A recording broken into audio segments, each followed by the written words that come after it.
think we're back to you. All righty. Thank you very much. Shout out to everybody who played and participated and let us know about who they have done business with. You guys are awesome. That's what we love about this chamber, right? That everybody pitches in and talks about other people and lets us know how we're doing business together. Oh, why are you sharing my whole face? Because we love seeing your face, Loopy.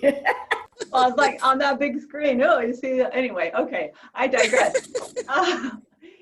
It is my privilege to introduce today's guest speaker, an entrepreneur, strategist, and speaker. Brian has extensive experience in helping companies and individuals crack the authenticity code and unlock their revenue potential. Brian developed his unique ability to quickly assess, diagnose, and solve problems as a go-to technical troubleshooter in his career. As a voracious learner, he found his true passion when he began tackling difficult sales, go-to-market, and PR challenges. He now specializes in helping companies and individuals rapidly become more influential and profitable in chosen arenas. Currently works as a secret weapon-style content marketing, PR strategist, sales and communications trainer, negotiation coach, media producer for personal brands and companies. Welcome, Brian. Thank you. Thank you. That bio is way too much. You are the man. Oh my gosh. I thank you for sharing. Okay, so I have to allow Zoom to share my screen. Okay, one moment. Haven't used this computer yet, so for a Zoom screen share, one moment. Zoom will not be able to record. Not be able to record the content screen. I'm having a Mac issue. I might have to jump on my other computer. Let's see if it works now. Right now it works. Okay, good. There's always like one technical problem, so I got past it. All right. Can you see my screen okay?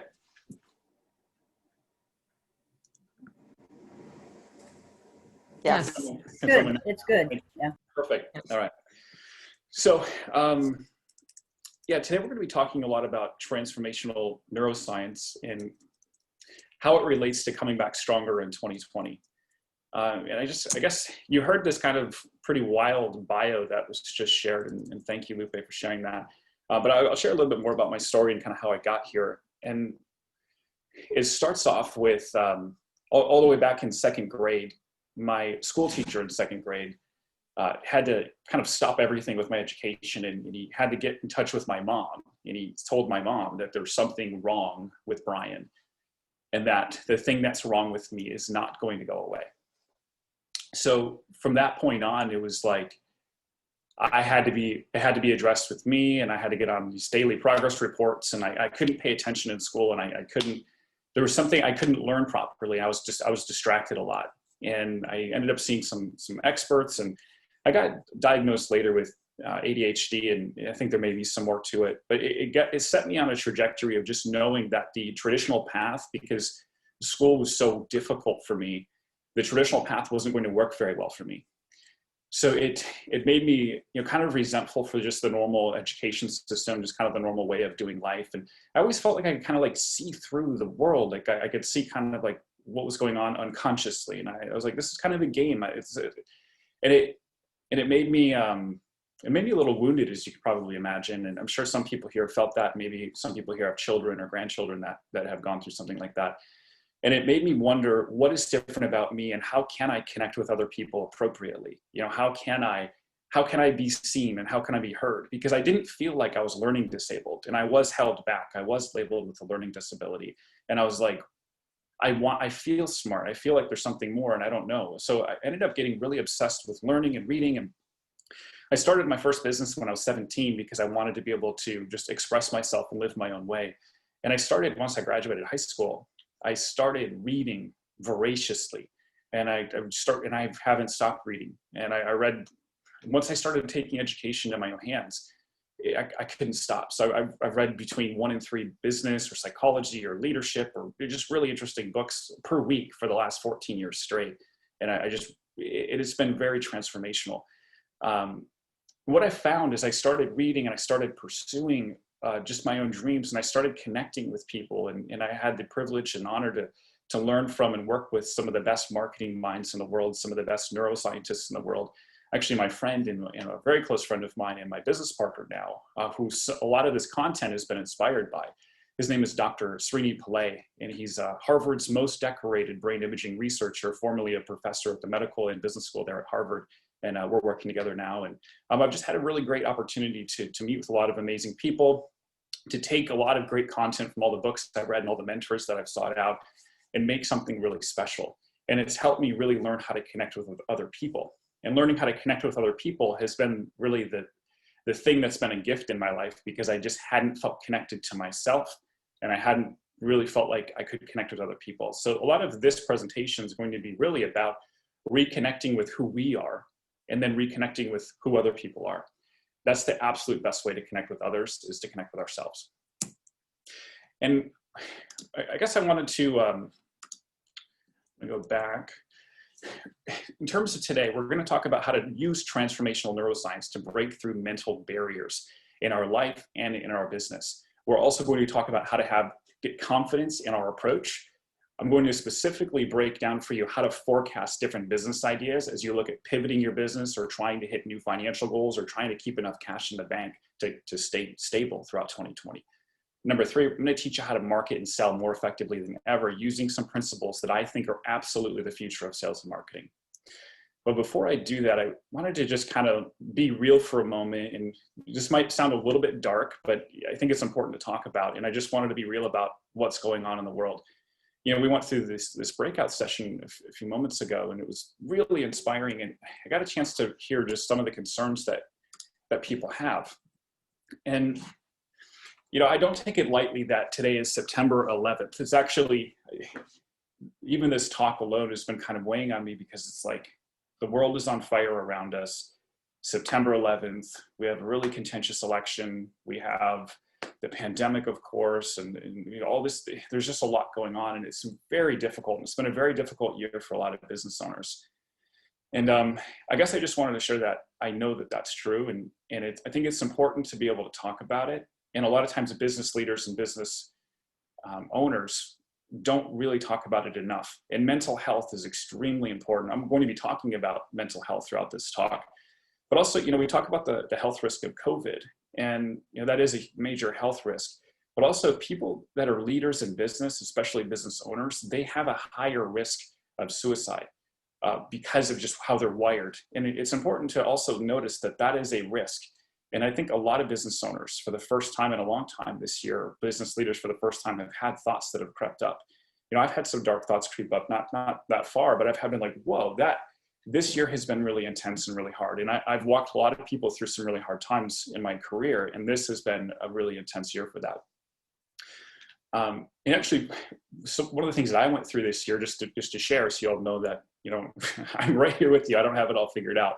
Is when the pandemic first started, I was really building my career more around being a speaker toward the beginning of this year. And I was a part-time executive at a software company, and you know, my speaking career was really taking off. And the month of the lockdown, as you can imagine, being a professional speaker that flies around and helps companies, that was all gone. So all of the rest of my income for the year that I was counting on was gone with the stroke of a pen, right? And I know it's more complex than that, but that's what took place. As soon as lockdown started, my business was over for this year. And it made me go, what am I going to do? And I ended up doing a little bit more with my software company. I took on a consulting client or two, and I got really unhappy really fast, because I was feeling really fulfilled for the first time. And I was really loving what I was doing. So it was a massive hit for me to have to walk away from that and have to not be able to do that anymore. So I actually went as far as I was like, I don't know how, you know, like, do I have to move? My wife and I moved here to California from Michigan back in 2012. And I thought, do I have to move back to Michigan? It's never even crossed my mind. It has never crossed my mind. And I thought, I went as far as calling my family and said, like, hey, if we have to move back, is there a place? And there was, and I had to go that far. And I was talking to my wife about it, and I've given her pretty explicit instructions on what to do if I ever sound like that. And thankfully, she was not nice to me about it. And she said, Brian, I don't know who this guy is that's sitting in front of me right now, but this is not my husband. I don't know what is going on with you, but you need to stop. Like, and she just tore into me. And I had asked her to do that. She's a very empathetic person, so it was difficult for her. And you know what? It snapped me out of it. And I made some big decisions in the next couple of days. I actually went as far as to quit all of my source of income from the software company. And I went and I restarted my own consulting business. I've been building a couple of different things since. And it's been amazing. And I used a lot of the principles that I'm going to share with you today to do this, but I made more money that next month than I had the prior 6. And it's because I decided to have a lot of courage to see new possibilities. And I decided to just go for it. And I guess I just want to share that story because the darkness is real. There is also light. And I'm going to share with you some ways to stay in the light. But it's also important from a mental health perspective to not ignore the darkness. You know, there's some recent research that suggested, and actually showed this, that if you can express complex emotions, like if you can share that I'm happy and I'm sad at the same time, that is a sign of mental health. Being able to express mixed feelings gives you protection against depression. So it is important that we don't just have, hey, everything is all good or everything is all horrible. We want to have a feeling of, yes, it's good and it's bad at the same time. We want to be able to talk about all the different aspects of being a business owner. The more we talk about the good and the bad and our mixed feelings, the stronger we get as a business leader, a business owner, as a professional. So that's really, really important. Shifting out of that, I want to talk about when we feel like it can't be done. You know, coming back in 2020, it really can feel hopeless. It can feel like, how am I going to make it happen? You know, one of my clients, they were, I did negotiation coaching for a wedding venue in Denver, Colorado.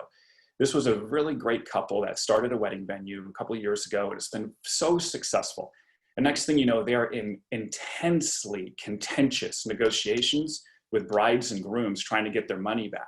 But if they gave all the brides and grooms their money back, they are going out of business. So they have to go, do I want to go out of business? Do I want to give all their money back? And they've got such big hearts. So it was so difficult for them that they needed to find some help. And they hired me to take over their negotiations and lead their team and build their negotiation playbooks.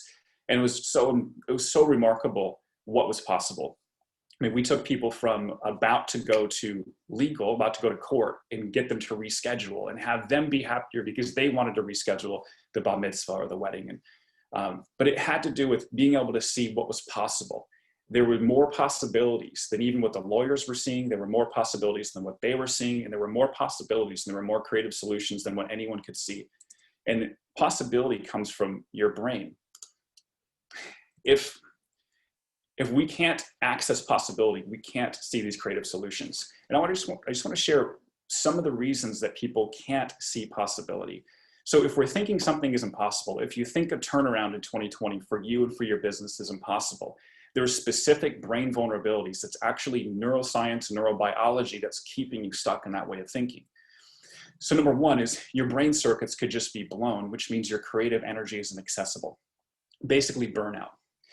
Number two is competing forces could make decisions feel impossible to you. It could be you're too torn. Do I do this? Do I go full remote with my business, or do I do that? If you get too torn, it limits your ability to think clearly. It limits your ability to move forward, and it feels impossible. Mental pain, just flat out mental pain from this year, can cause hopelessness to take over, and that limits your ability to see new possibilities. It makes you feel like it can't be done. Habitual thinking. That's a big one. All of us have habitual thinking that is keeping us at the current level of business and life that we're in today. That habitual thinking needs to shift in order to get through and break through in 2020. Also, mood imbalances can disrupt our ability to stay on track. You know, it's one of the things that often is not talked about in personal development. But if there are mood imbalances in your brain or in your body, it could really hinder your ability to turn around in 2020. So if you're feeling extra moody or extra like funky, you know, consider not just reading books and listening to podcasts, consider talking to a health professional, because that mood dysregulation could be something that keeps you stuck. It's very important. And then feeling out of control reduces our ability to imagine new possibilities. There's something called the predictive circuits in our brain. And when we're getting burned out, if we don't feel control and our anxiety is triggered, you can actually see on a brain scan that the predictive circuits of our brain are dim. which means we can't imagine a new future, which means all that we can imagine is the present, and we think it's always going to be like it is today.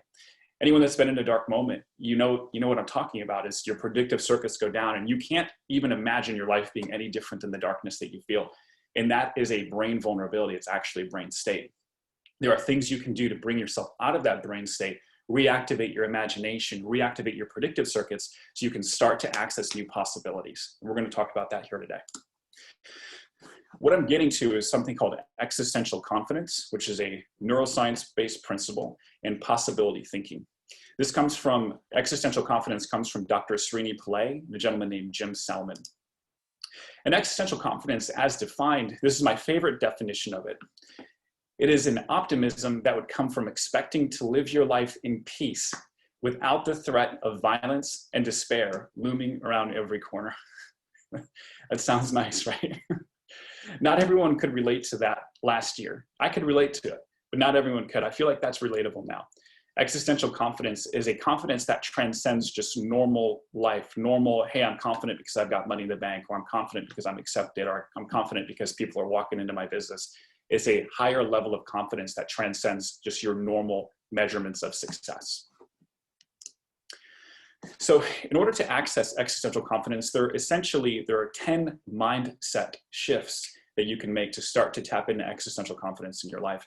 And I'm just going to share a number of questions that you can ask yourself that will help you start to access existential confidence from a neuroscience perspective. So we're using something called transformational neuroscience. And these questions, as we go through them, I'm going to go through a series of a lot of questions today. And these are basically prompts to get you thinking. And you will feel the prompts working on you. So really, as I share these questions with you, I really want you to take these seriously, and you will feel the transformation that is possible with this sort of methodology. So this is kind of a basic one, but one of the first things that can happen is when a problem, we can get stuck solving problems like how do I meet payroll? How do I get out of debt? How do I pay my bills? Or how do I survive? That's not a great inspiring problem to solve, which means the more we try to solve that problem, the more burned out we're going to get. But what if we could solve a different problem? What problem, once solved, would make the biggest impact on the quality of your life? Maybe it would be, instead of trying to just pivot and figure out how to survive, maybe it's, what could I do this year to set myself up and set the rest of my career up for life, and do it in a way that makes me most happy? That's a lot more inspiring of a problem to try to solve. And if you try to solve that problem, of course, you surviving will be solved if you're focused truly on thriving and you figure out a plan not just to survive, but to thrive. So make sure you are picking the right problem to solve, otherwise you will burn out. Can I learn to navigate without control? A lot of business leaders, control is something that they really feel attached to. And can we learn to navigate without it? We've had to learn to navigate without control. But could we embrace navigating without control? Could we act more like a sailor in our business?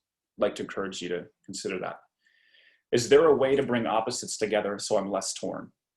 A lot of times when we're stuck, we're sitting there, we've got a love-hate relationship with the thing that we want. I love the thing that I want, and I kind of hate it because there's something about it I don't want. Or I love this business idea and I love making this change, but also I want this change and I want to do this as well. Is there a way to bring opposites together so that you can be less torn about it? A lot of times it's very interesting that if looked at from the right lens, like if you talk to 100 different people about what you're torn about, I think you're going to find that the things that you want aren't so opposite after all. There could be a way to have both things that you're wanting, if there's two or even several. There is a way to blend them together if you get creative enough and talk to enough people. Can I learn to trust the process again? To get to this point in our lives and our careers, we've had to learn to trust the process. And sometimes it can be really disorienting to all of a sudden be at a place where we have to, whoa, like what's going on? But what got us to this point in life, what got us to this point in our career is we had a process that we trusted in from a young age all the way until now. Can we learn to trust the process again? I encourage you to consider that. Did out of sight, out of mind happen to my dreams? Someone loves to travel, for example. That's been difficult.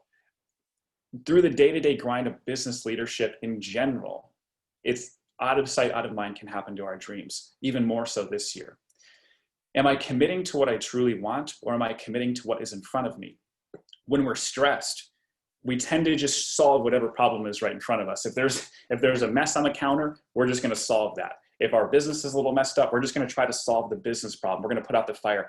But am I solving it because that just happens to be right in front of me? Or am I solving that because that's the best possible thing that I could be doing? Is that what I'm inspired by? I'm not inspired by solving a business fire right now. I'm inspired by solving the thing that I really want in my life. That's what I'm committing to. And yeah, I can, maybe I put out the fire, maybe I don't, maybe I let it burn. I'm not sure, maybe not a great reference today. But am I committing to what I truly want, or am I committing to what's in front of me? It's a massive reminder, because so many of us, we get stuck living the life that is in front of us versus the life that we want. It's really important to consider. Possibility thinking. Creating an exceptional life starts with what you believe is possible. Possibility thinking is not an abstract idea or wish. It's a biological based mindset that you can cultivate. So if you're yet to materialize a goal, there's a reason, and it's fixable. Things are possible. And I would encourage you, sometimes it can feel like some of the dreams that we've pursued are impossible. Some of the things that we want for our business this year, turning around in 2020, is impossible. That's what it can feel. But I would encourage you, let's do this. If we tried to prove, if we are scientists, and if we had to prove that your goal was impossible for you to achieve, what stones would we still need to turn over to prove that? If you just sit there with a skeptical lens on your goal and say, what would I have to do to disprove that it's possible? You're going to come up with more creative solutions on how to make that thing happen. It's easier for our brain to come at a problem from a skeptical lens, so we can use the skeptical lens and say, if I had to prove that my goal was impossible to achieve, what would I still need to turn over? And you're going to come up with new creative solutions, and you might just find yourself feeling that something is more possible. Which movie character do you find most inspiring right now? I'd just like you to think about that for a moment. Not an actor or actress, which movie character? As the movie character comes to mind, I find that it's typically there's some sort of an unconscious desire, an unconscious pull, or unconscious message that's being conveyed to you like a dream from your subconscious mind. The movie character that came to mind for you typically is a reflection of something that you are holding back right now in your life or in your career. It's a message, it's a key. What would that movie character do in this situation in your life right now? There's a key there. I encourage you to try to use that key. Am I sure that my health is not a hindrance to my ability to see possibility? And I shared this earlier. If we have a health condition, sometimes, for example, a thyroid problem can make someone, really anxious. And it can be it can be a trap door to try to, for example, let's say we have a thyroid issue or a hormonal issue or depression. If we're like, I'm just going to try to solve this by like being more positive or meditating or reading more books or getting a life coach, it's not going to solve a thyroid issue. So it's important that if we're having some problems, staying focused, there could actually be something more there. And it is important to not just focus on the positive, to not just try to willpower and will your way to succeed. It's important to take into consideration that there could be some health challenges that are creating a situation in your brain that makes it feel like it's impossible to move forward. So I'm going to shift out of the transformational neuroscience. I'm going to go into now business strategy. And once you start to see possibility, once you start to use some of those questions and go through these exercises, you're going to start to get some new ideas. But I encourage you to try it before you buy it. Testing new ideas is extremely expensive, and it can be extremely painful. There are some very basic things you can do before trying a new idea to make sure that it actually has some real merit to it. So I'm going to click on this. I'm going to take us to a little screen here. And I just want to give you a quick example of a couple of businesses I've analyzed recently and help them understand, is their idea viable or not? Can anyone just put a thumbs up or something? Can you see my screen still, the little Google Sheet? Just want to make sure that we can. Yes. Okay, great, thank you. So this is a micro business. And this individual was doing 250 outreaches per month, and they were getting a 15% response rate, which means they were getting 37 responses, which means and out of the responses, they were only getting 4% of those that were booking into meetings. And once they got into a meeting, they won at a 60% success rate. So that means if they can only reach 250 people per month because of their strategy, they're only getting 0.9 sales per month with that strategy, which means at an average revenue per sale of $1,200, they're only getting really $1,080 per month. But that $1,080, because we haven't even made it to one sale yet, isn't going to happen in this month. So what I was able to diagnose, and I was able to predict this person, I was able to predict that this person was going to have real problems with this strategy very early on. So this can save someone a lot of headache. One of my former partners, he was launching a book with a big publishing company, Penguin Portfolio, and he was looking at buying an agency to help him grow it. And I was able to predict this isn't going to move enough books. With this $10,000 investment, you're probably only going to move about 70 books. I think there are different ways to use that $10,000. Now, I shared with this gentleman, if you can get your outreaches through a new strategy to 690 per month, and your response rate may go down, that means you're going to get 69 responses. And if we can get your response rate up to, let's see, response to meeting ratio. Yeah, if we can get that up to 10%, and your meeting win rate goes down, let's say it breaks all the way in half, you can now have an expected revenue from this strategy of $6,000 in income per month. Now, I'd like to see it look more like this, where he gets to the 9,000 per month. But I can quickly troubleshoot, for example, by looking at this. I can see that he's making a mistake right here in his response to meeting ratio.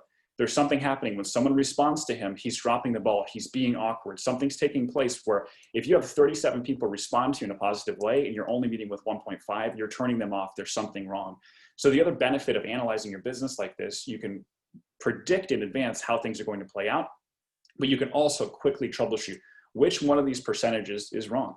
And I encourage any of you that has a new business idea, you want to start a new marketing campaign, you want to try to hire a salesperson, really look at what could this salesperson do with their time, with their effort, what could this marketing campaign do, how many people could it reach, and really look at it in advance and think in advance, is this a viable strategy or not? Because if this individual, if they can't do anything but reach 250 people, they're going to lose. They have to reach at least 690 in order to hit their income goal. Another one, this was a $15 million company that I was analyzing this week and helping them. And I helped them break down their cost per lead per different technique. So their email cost per lead was $74. Their door-to-door cost per lead was $163. Their cold calling cost per lead was $182. On average, I predicted their digital marketing cost per lead is going to be roughly $60. So if things are getting kind of tight in their company, or if they just want to grow efficiently as possible, you start to get an idea, maybe I don't hire more cold callers because that is the most expensive way to get a lead, and it's also not very scalable. Maybe I need to do more digital marketing. Maybe I need to do more email marketing. But I just wanted to share that with you because as you start to test your strategies, you will have so many more insights that you don't have now. And this ties all the way back to the possibility thinking. Once you free your brain to see new possibilities, new strategies and new ideas are going to come to your mind rapidly. You have to test them in order to make sure they work. Otherwise, you are at risk of repeating the negative cycle and going back into impossibility thinking and going back into dread. So really test the things that you're thinking before you implement them. If anyone wants this sheet or they want kind of more resources like this, you can email me. I can share this with you and share some additional techniques. Okay, I'm gonna go back to presentation. So try it before you buy it.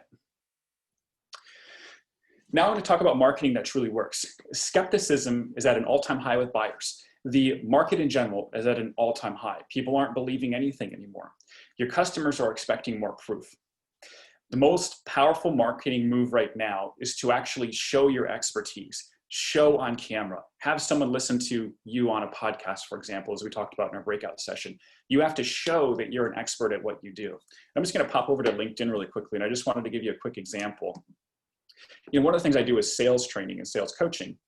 And I wanted to prove, here's me on a live sales call. I'm not going to play it right now. I was thinking about playing it earlier, but I was doing a video shoot and I happened to take a sales call because they needed some help for the sales team at that point. And I did a one call close right here on camera and I shared it because as soon as you can share that you are absolutely good at the thing you say you are and people can see that it's true, they will believe you and they will do business with you.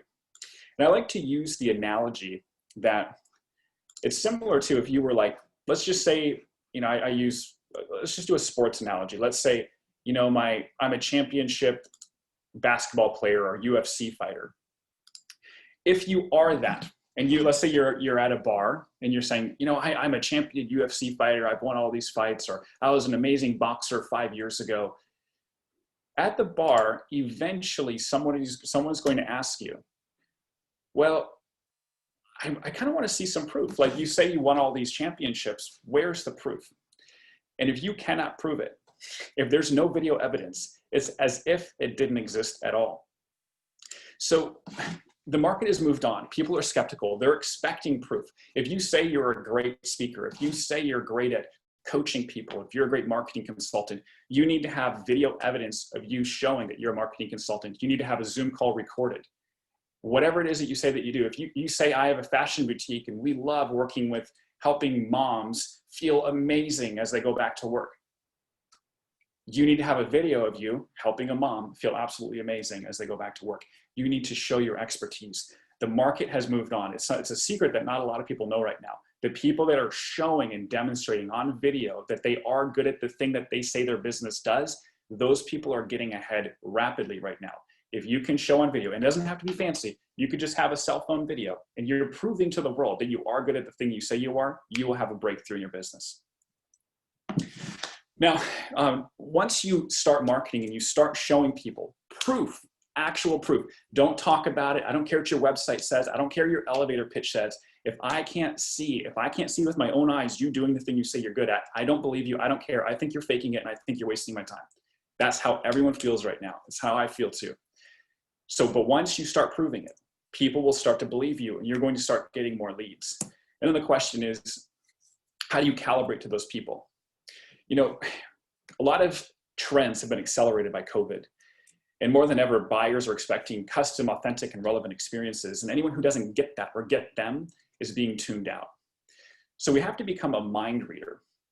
And one of the challenges that we have as business leaders is we often have to suppress our own emotions in order to get through our days, to get through our months, to get through our quarters and years. As we push through our doubt, the fear, the rejection, and the burnout, it often creates a disconnection from our true selves, which makes us unrelatable to the people who are around us. And if someone's not in a leadership role, if they're not in a business ownership role themselves, you don't really get them. You guys don't get each other as well. You probably feel that. And it can actually create some resentment. Is if I'm in sales or if I'm a business leader and I have to suppress all these things to get through and you don't, and you get to just say whatever you want all day and just feel in a funk and you get to get away with it, it can make us feel resentful of it. It can also just make us be like, well, why can't this person just answer their phone? Why can't they just reply to this email? Why can't they just sign this deal? Why can't they just get it together? And some of that is coming from our suppressed feelings. But as we reconnect with our real feelings, we can start to reconnect with those people around us. And using those feelings is a real key to making contact with them in a way that's authentic, in a way that gets them to actually want to do business with you. So as a business leader, I'm sure so many of us in this meeting today, you know, we have unacknowledged things that are going on within us right now. You know, there's some acknowledged fear, there's some acknowledged frustration, there's some acknowledged guilt, but there's often a mountain of unacknowledged fear, frustration, and guilt, or hope, or courage, or beauty, or selfishness, or burnout. Those things are existing within all of us, and they're a bit magnified this year. And has ignoring these feelings in yourself, has it impacted your ability to connect with others from a sales and marketing perspective? Probably. For a lot of salespeople, this is a thing that I have to help them with. The longer someone's in sales doesn't mean they're getting better every year at sales. In fact, a lot of times, the longer someone's been in sales, the worse they're getting, which is kind of paradoxical. It's a little unexpected. It's because the more years, the more days, the more quarters, the more months, the more moments they have now of suppressing their feelings. And the longer that that's happened, the more burned out and jaded they become, the more disconnected from themselves they become. And a salesperson or a business leader that can't connect with themselves cannot connect with another person. So you're going to see people going through their career and you're like, how is this person who has 20 years of experience, how are they so terrible at this right now? It's because they have disconnected from themselves. So let's reconnect to ourselves, let's reconnect to our feelings in order to reconnect with those other people and break through. Whether it's you're in a one-on-one with one of your staff members, or you're trying to sell a product or inspire, you know, someone on your team, or your entire company, trying to inspire your entire company, you have to connect with who you are first. So let's tune into our buyers. And this could be for you if you're a team leader and sales isn't relevant to you. What is my team feeling professionally right now? What are they feeling personally right now? Let's really tune in. And let's ask ourselves some more questions here. So if you're a team leader, what is my staff? What is their first thought when they start their workday? What is Jane? What is she thinking? Jane, who's on my team, what is her first thought when she starts her workday? What do I think that is? Well, let's call it Jane the buyer. What is her first thought when she wakes up in their day? She's probably not thinking about buying the thing that I'm selling, but what is her first thought? It's important to start to consider. What is the primary emotion Jane is feeling as she is experiencing her day right now? Well, in 2020, it's not the easiest feeling. It's not a great primary emotion. A lot of us are not in a totally positive place all day. It's been a tougher year. So what is the primary emotion that they're experiencing throughout their day? And if we start to realize that one of someone's primary experiences is anxiety and stress, well, no wonder they're not prioritizing responding to our email, because they're sitting there feeling anxious and halfway panic. So yeah, they're not going to prioritize being great at their job and responding to my sales pitch. They're going to prioritize trying to get through the day. What was the first thought on their mind when their boss calls them? What are they thinking about when they're checking their email or answering their phone? And when you're writing an email to someone, consider, what is this person thinking about when they're checking their email? If you want to make a phone call, what are they probably thinking about right now? And as they see a phone call coming in, what feelings might they be feeling when they see a phone call coming in? If you connect with that, and you connect with those feelings within yourself, you will be able to type a better email. You will be able to make a better phone call. You will be able to text a better text. You will be able to leave a better voicemail. And how is this impacting their personal life? How are all these feelings in their professional life? How is it impacting their personal life? Really consider it. What do they want most today? If you can connect to the thing that they're wanting most today, your sales will go through the roof. How can you connect your product or service to making them feel a sense of normalcy, to making them feel a sense of hope, to relieving some stress, to relieving some anxiety? If you sell a product or service in some way, your product or service does that. How can you connect that to what they want most today? You can do it. And what I'm talking about is building bridges and removing pain. So one of the biggest mistakes a lot of marketers and salespeople make, a lot of CEOs, a lot of business leaders make, is they're so excited about the thing that they do that they just say what they do, and it doesn't seem relevant, especially if someone's stressed. Like, I don't care. Like, for example, I was consulting a camera company earlier this week, and they were trying to get security business owners to be interested in reselling their camera equipment. And you know what? That doesn't solve any pain for the security business owner. If anything, it's going to make them feel competitive. Like, is this camera going to replace my business? Am I going out of business? It doesn't remove any pain for the security business owner. And my advice to them was, hey, don't even focus on the cameras when you're talking to security business owners. What is a security business owner's biggest pain? They're struggling with margin and they're struggling with cash flow. And your product, this camera service, because it's a subscription service that can scale really easily, you know what you do? You don't sell cameras. You don't help security companies sell cameras to their prospects. You help security companies increase profit margins and stabilize their cash flow. So your business, you guys are experts at helping security companies increase profit margins, stabilizing cash flow. You are building a bridge into the biggest pain in that buyer's mind. And it doesn't even matter what you sell. Hey, if I sell this calculator, and this calculator, my wife's going to school full time right now. If I sell this calculator, doesn't matter. What I do is I'm an expert at helping security companies increase profit margins and stabilizing their cash flow. I happen to do it by using this calculator to fix their business. They want to talk to me, or I have a camera company. So what I'm talking about is building a bridge, identifying your prospect's primary pain, and finding a way that your product, that you solve that as an expert. I happen to be an expert at solving that pain for my prospect. I happen to be a plumbing and heating company. I happen to be a strategist. I happen to be a secretary. I happen to be an accountant. I happen to be an attorney. The real problem is they are afraid. I help solve people's, whatever it is, but I happen to be what I do for a living. That's building a bridge into what their pain is. As you do that, your sales will continue to rise and rise and rise. Because remember, if we go back, if we just imagine, this is a security business owner, they are feeling very stressed, they're overwhelmed. And if I say, hey, do you want another project? Do you want another thing to take on? Do you want to buy some cameras and resell them? No way. But if I'm thinking, what do they want most today? They want a peace of mind. They want to know that their business is going to be stable. They want to increase their profit margin. Cool. So I happen to help security companies increase profit margins and stabilize cash flow. And I do it because I have a technology company that allows them to resell to their current clients, that increases the profit per account and gives them stable cash flow, even if their security guards get fired. Boom. Easy. So I'm going to share with you, kind of bringing it all together. This is an example of this is a janitorial company here in San Diego. They're a large janitorial company. They're called GMI. They're a great company. They sell janitorial and remote and security services. And they said, okay, so this is a prospecting email. So check this out. Let's go back again to what our prospect was thinking. What is their first thought when their boss calls them? What's their primary emotion? What are their feelings?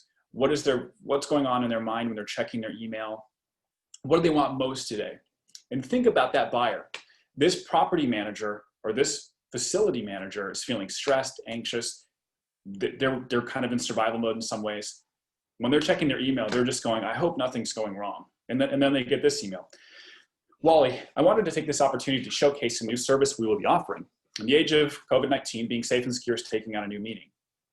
Well, yeah. Our answer to the problem is remote guarding using artificial intelligence, cameras, and robots. We are very excited about the addition of robotic assistance devices as our partner. Please see attached for the flyer introducing some of the technology. I don't care. This has nothing to do with what I care about right now. There isn't a bridge that's being built into my mind if I'm a property manager. So I suggested a different approach. And I was thinking a property manager, one of the biggest things that they're concerned about, or facility manager, is I just connected with it. And this email may not even be the best, but this is just another example. As I said, hey, Jane, if you're like most facility managers, you may be wondering if it's even possible to keep your people safe without paying enormous amounts for 24/7 cleaning and disinfection. That's something that's probably they've been considering. The good news is it's now possible. There's a new breakthrough. Would you like me to share more info with you? Simply reply, send it, and I'll reply with more info. So this is a connected and calibrated email versus a disconnected and uncalibrated email. And as you continue to think about what's going on in the mind, what's truly going on in the mind of your buyer, not what they're saying, hey, I'm having a great day. Oh, I'm totally interested in your product. Yes.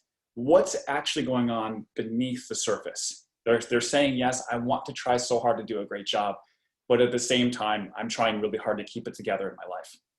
Well, if we're just taking them at face value that everything's cool and they want to do a great job, but really what they're doing is they're trying to just get through the day, they're going to ignore us. They're going to ghost us. We're not going to be able to break through to them.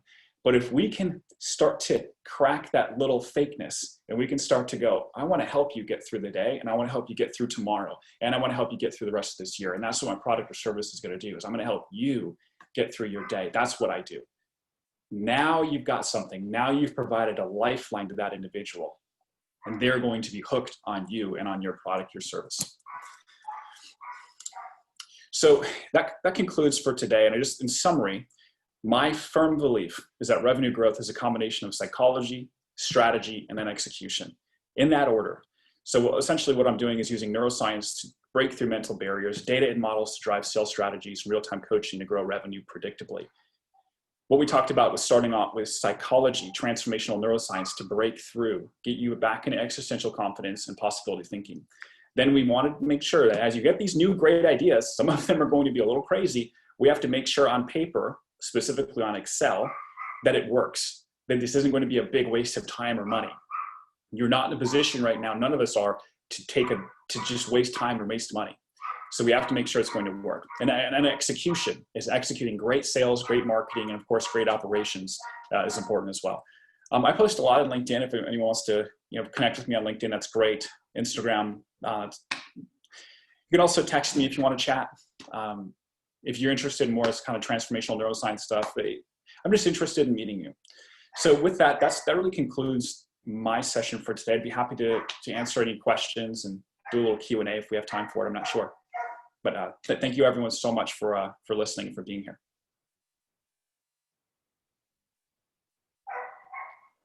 Anybody have any questions for Brian?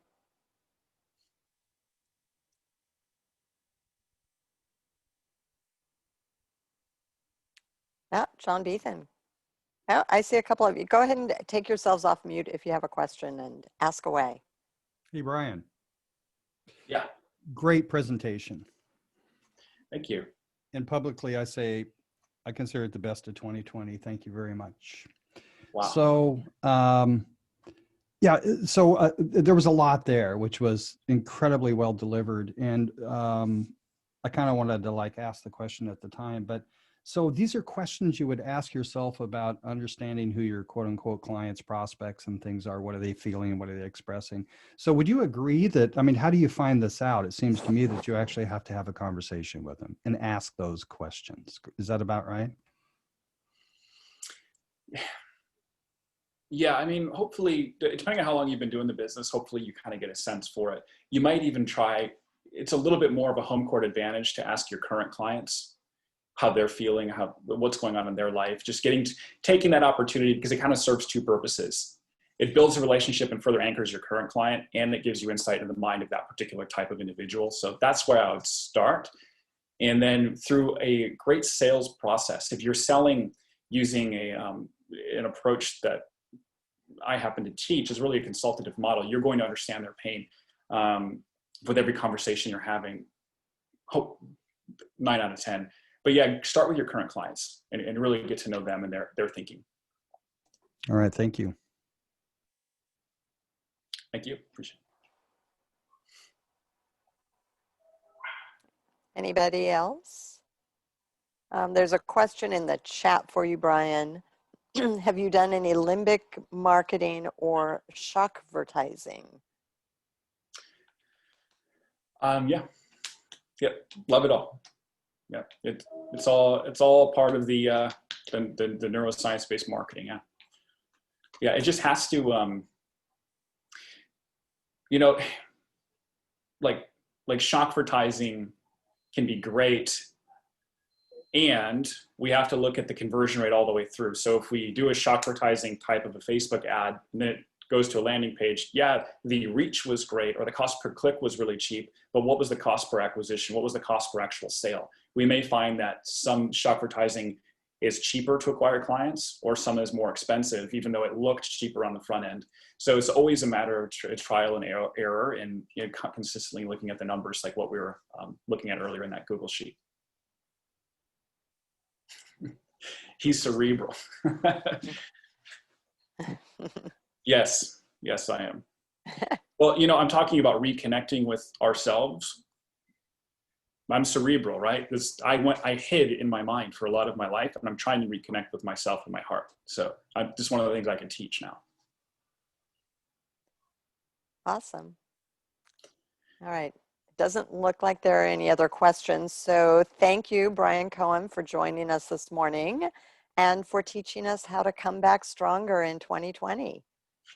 Excellent presentation. Thank you. Thank you so much. I'm Janie Jackson, longtime member of Carlsbad Chamber of Commerce. If you were hoping for Brett, sorry, you get me instead to wrap things up. But first of all, I want to thank everybody for attending this morning, and for our table screen facilitators for all that you do to help create great conversations. The Chamber is adding virtual events daily, including workshops, coffee connection, chamber plates, and committee meetings. Please, you can check out all the events on the Chamber's website. So it's carlsbad.org, and if you go to the events calendar, you can see everything that's coming up. And then you should also know that presentations like this and presentations that are happening in committee meetings and different workshops are all being recorded so that you can access them again. There's so